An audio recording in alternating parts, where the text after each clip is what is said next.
శివండోయ్ పవన్ కుమార్ గారు, శివండోయ్ ఏంటండి విశ్వామిత్రుడు మేనక కోసం ముక్కు మూసుకొని తపస్సు చేస్తున్నట్టు మీరు కూడా ఎవరి కోసమో ఈ ఎదురు చూపులు? అబ్బే అదేమి లేదండి.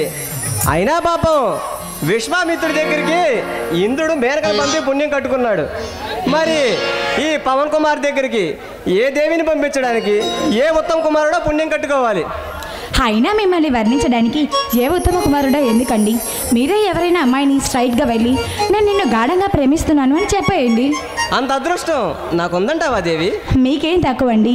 కాలేజ్ అన్నిట్లో మీరే ఫస్ట్, రీడింగ్లో ఫస్ట్, స్టడీస్లో ఫస్ట్, ఆటల్లో ఫస్ట్, ఆఖరికి అంతంలో కూడా ఫస్ట్. ఊరుకోండి మేడం, మీరు మరీ నన్ను ఆకాశానికి ఎత్తేస్తున్నారు. అదేనండి మీకున్న మంచితనం.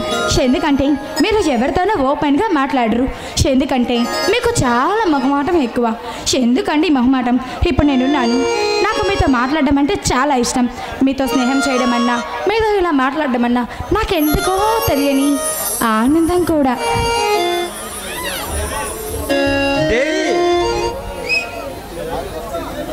నిజం Pavan, I love you Pavan, I love you so much.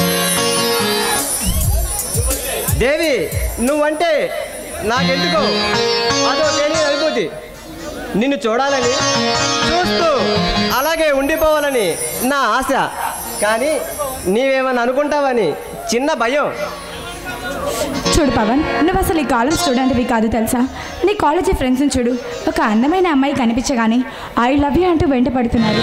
But నువ్వు మాత్రం పుస్తకాలు వెంట పడతావు.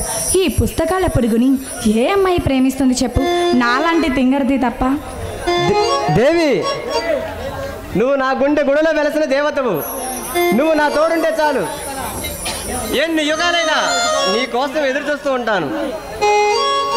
నేను అంతే పవన్, నేను చూడాలని, చూస్తూ ఇలాగే ఉండిపోవాలని నాకు ఎప్పుడూ అనిపిస్తుంది. I love you Pavan, I love you so much. I love you Devi.